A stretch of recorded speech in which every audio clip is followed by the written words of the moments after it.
Carrick's in. It's done. It's the inevitable, of course, but yeah, just before I get into the gym, news broke right at the back end of the FUTV live show this morning, and it is official. Manchester United have got Carrick as their interim manager.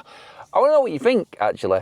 I want to know how everybody feels about this. I might use some of the comments later on when I'm talking about this on another video or another live show perhaps, but I want to gauge the vibe in the Man United chat. I mean, Xabi Alonso's there now all of a sudden. Did United jump at Carrick and the interim option too quickly? Should they have really checked around and seen what was going on elsewhere? Now, this is something I've been thinking about, and I don't know what you all think about this, but more on the Alonso side of things in a moment, obviously, of course. But Carrick's in now, and we're praying that Michael Carrick gets that Man United team moving and get them prima donnas, them entitled, waste of time, waste of space players that have proven to be absolutely useless over the last 5 years in particular, over the 10-year span, some of them anyway, that are still at the football club, believe it or not. But yeah, try and get them players moving. And look, I'm not confident one bit.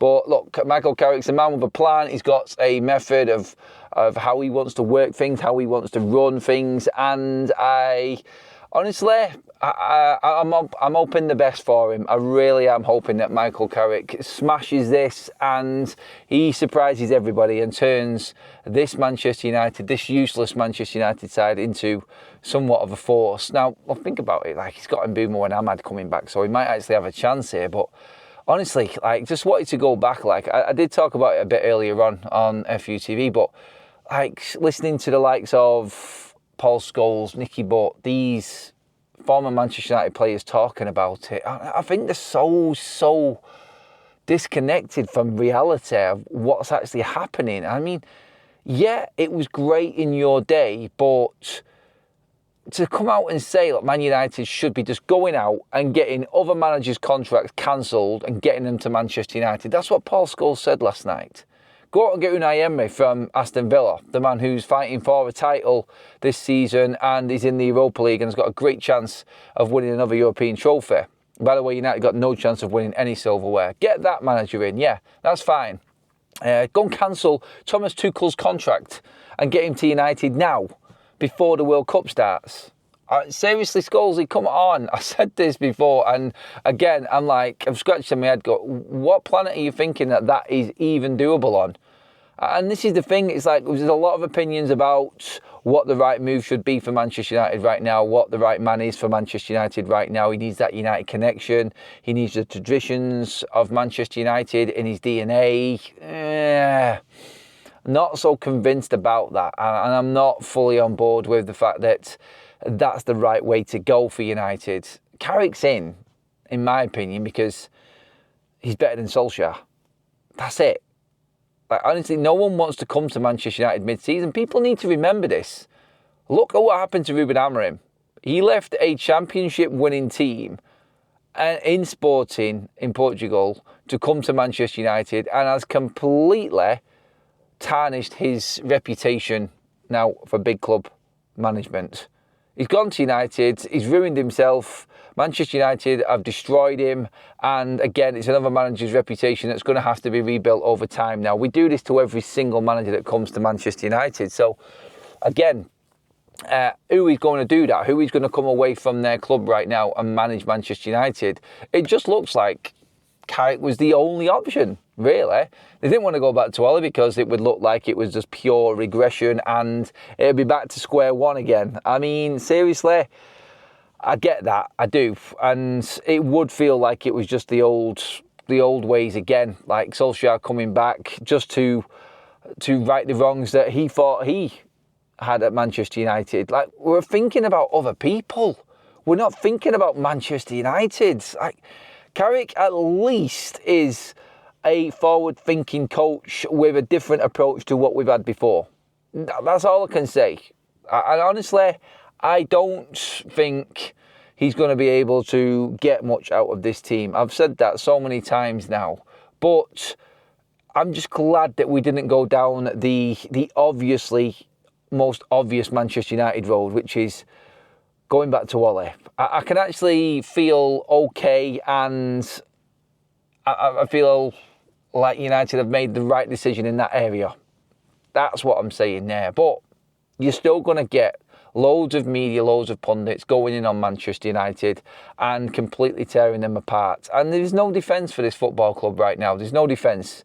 I'm going to the Manchester derby on Saturday in hope that Michael Carrick, who's got 0 Premier League experience, with a backroom staff which might include Jonathan Woodgate, 0 Premier League experience at this level, to take on one of the best managers of all time, one of the most high-flying teams in European football right now, Manchester City, off the back of a 10-1 win at weekend.